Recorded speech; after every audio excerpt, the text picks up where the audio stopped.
आदाब दोस्तों, उम्मीद है आप खैरियत से होंगे। आपने 16 सिंगार के बारे में तो सुन रखा होगा कि जिन्हें बरे सग़ीर पाको हिंद की ख़वातीन अपनी बनावट और सजावट के लिए इस्तेमाल किया करती थीं और अपनी आने वाली नस्लों को भी इसके बारे में बताया करती थीं। लेकिन आज हमारे साथ बरे सग़ीर हिंद से 16 बार पाकिस्तान आने वाले एक ऐसे मर्द मौजूद हैं जो ऐसे तरीके बताते हैं कि जिसकी वजह से दोनों मुल्कों की आवाम के दरमियान तिजारत शुरू हो, दोनों मुल्कों की आवाम में मुआशी खुशहाली आए और इस शुरू होने वाली तिजारत की वजह से दोनों मुल्कों के हुक्मरानों के किरदार भी सच्चे जज्बों की बनावट और सजावट से जगमगा उठें। इससे पहले कि हम गुफ्तगू का आगाज़ करें, आइए एक नज़र इस रिपोर्ट पर डालते हैं। 5 अगस्त 2019 को जब इंडियन गवर्नमेंट ने 370 एक्ट ख़त्म किया और उसके बाद पाकिस्तान की हुकूमत ने इंडिया के साथ तिजारत बैन कर दी और एक ऐसी हवा बनाई गई, नफ़रत की हवा बनाई गई, ऐसे सियासी बयानात देने शुरू किए गए कि ऐसे लगा कि अब जंग हुई, अब जंग हुई। लेकिन अब पाकिस्तान टेलीविज़न यानी कि पाकिस्तान के सरकारी टीवी का एक ऐसा स्कैंडल सामने आया है कि जिसमें 2 भारतीय चैनल्स के साथ स्पोर्ट्स नशरियात के लिए मुआहिदा किए जाने का इंकशाफ हुआ है। एक एग्रीमेंट 3 सितंबर 2019 को स्टार इंडिया के साथ किया गया और दूसरा agreement Sony Pictures Indian Limited के साथ 24 अक्टूबर 2019 को किया गया और अब भारतीय चैनल्स को मुआहिदे के मुताबिक 10 करोड़ रुपए की अदायगी मसला बन गई है। और यही आज हमारा सब्जेक्ट है, मौजू है कि पाकिस्तानी अवाम के जज्बात तो इंडियन दुश्मनी के नाम पर अपने सियासी मकासद हासिल करने के लिए तो इस्तेमाल किया जाता है, लेकिन जब दोनों मुल्कों की अवाम एक दूसरे के साथ रब्ता करना चाहती है, एक दूसरे के यहाँ आना जाना चाहती है, एक दूसरे के साथ ट्रेड करना चाहती है, तो उन पर पाबंदियाँ लगा दी जाती हैं। और इस पर हमारे साथ बात करने के लिए मौजूद हैं दिल्ली से सियासी तज्ज़िया निगार प्रमोद पावा। तो जनाब पावा जी, आदाब। उम्मीद है आप खैरियत से होंगे। अल्हम्दुलिल्लाह, अल्लाह का बहुत जिस एहसान है। दुआ बिल्कुल खैरियत से। तो जिस तरह आपने ये सुना कि पीटीवी हमारा एक सरकारी टीवी है और उन्होंने एग्रीमेंट किया आपके टीवी के साथ, स्पोर्ट्स चैनल के साथ, तो लेकिन ये अगस्त के बाद हमने देखा, अगस्त 2019 के बाद कि तिजारत बंद है, ट्रेड बंद है और वज़ीर आज़म इमरान खान साहब ने इसलिए ये बंद की कि आप लोगों ने बहुत जुल्म कर रखे हैं कश्मीरियों पे, और जिसके बाद उन्होंने इजहार हमदर्दी करते हुए तो आम लोगों के लिए तो उन्होंने ट्रेड बंद कर दी, लेकिन उन्हीं के एक सरकारी टीवी ने एग्रीमेंट कर लिया आपके साथ। तो आप क्या समझते हैं कि जो हमारी सरकार है, आपकी हो सरकार, हिंदुस्तान की हो या पाकिस्तान की, कि आपस में तो तिजारत के लिए तमाम एग्रीमेंट्स भी कर लेते हैं, लेकिन जब बात आती है अवाम की तो जज्बात का जो रुख है वो सियासत की तरफ हम बहा देते हैं, हम नफरत की तरफ बहा देते हैं। तो आप क्या समझते हैं? आप 16 मरतबा पाकिस्तान आए हैं और मेरा ख्याल है कि आप शायद इतना अरसा आपने जिस तरह पाकिस्तान में गुजारा, यहाँ के आपने सूरत हाल देखी, लोगों से आप मिले जुले और इसी तरह आप वहां पर भी जो इंडियन सियासत है वहां पर भी आप गहरी दिलचस्पी रखते हैं। तो आपका इस बारे में क्या ख्याल है? ये क्या हो रहा है हमारे जो बरे सगीर में? हम किस तरफ जा रहे हैं? अवाम अवाम से दूर हो रही है और जो हुकूमत है, क्या हुकूमत के करीब आ रही है? और इस तरह अगर ये आपस में एग्रीमेंट्स करेंगे और लोगों को ये पीछे हटाए रखेंगे तो क्या आप मुस्तकबिल देखते हैं?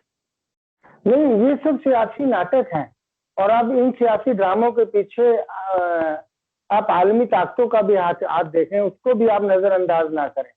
आप एक बात देखें ना कि 1965 के अयूब खान के आने के बाद ऐसा कौन सा मौका रहा जब हमारे दोनों सियासतदानों में एक दूसरे को गालियां नहीं, और वो भी जब अपने मफाद होते हैं, जब अपने फायदे होते हैं, तब रिश्तेदारियां भी हो जाती हैं, अपने जैसा मुल्क भी हो जाता है, और जब पब्लिक का बेवकूफ बनाना होता है तो वो मुल्क का गद्दार है, जो मोदी का यार है।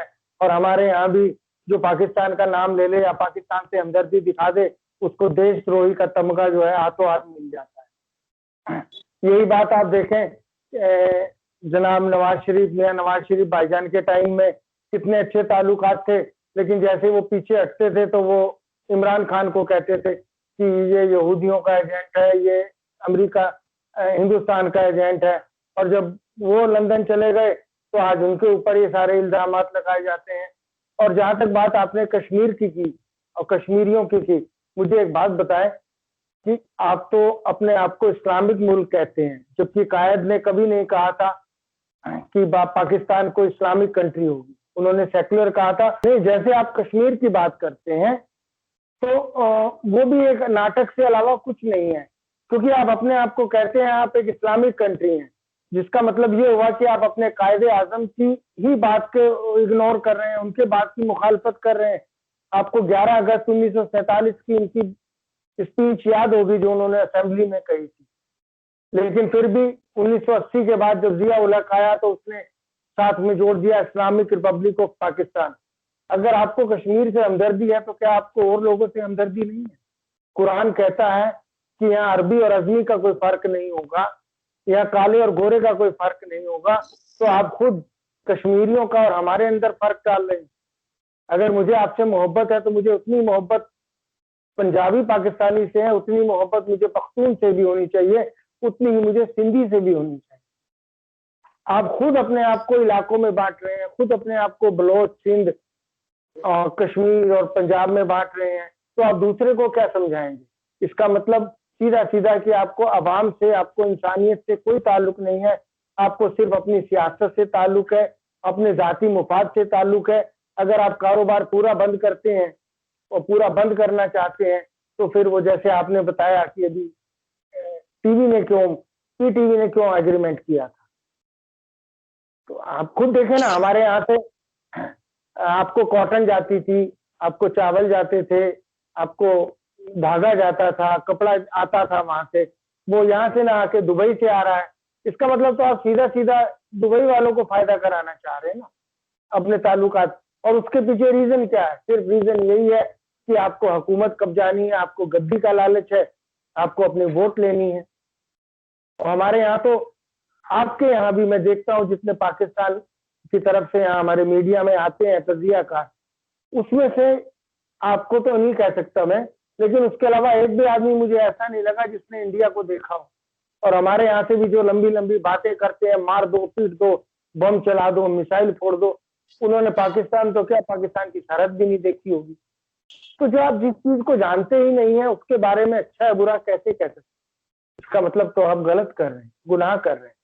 ठीक है प्रमोद पावा जी, आपने यहाँ पे बताया कि जिस तरह से आप, लेकिन एक बात आपने नहीं बताई पावा जी, जब आप पाकिस्तान में आए, आप 16 मरतबा यहाँ पे आए, तो ज्यादा बार 16 मरतबा यहाँ पे आके आपने जो देखा, यानी कि उस वक्त इमरान खान साहब की हुकूमत नहीं थी, लेकिन उस वक्त ये भी नहीं था कि जिस तरह से 370 खत्म किया कश्मीर के हवाले से एक्ट, उसके बाद से ये पाकिस्तान की हुकूमत ने तिजारत बंद कर रखी है।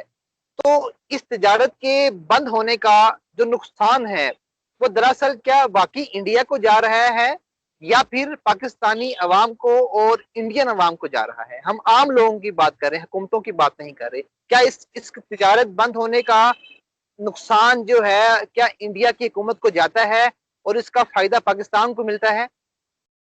नहीं, इसका सबसे बड़ा नुकसान सिर्फ अवाम को होता है। देखिए, हमारे यहाँ जो भी हिंदुओं में व्रत होते हैं, आप समझ रहे होंगे व्रत का मतलब रोजा टाइप होता है जैसे, तो उसमें हम ये जो व्हाइट वाला समुद्री नमक है वो नहीं खाते, जो आपके चकवाल के आते हैं, हम उस नमक का इस्तेमाल करते हैं और उसे पाक समझते हैं बनिस्बत व्हाइट वाले नमक।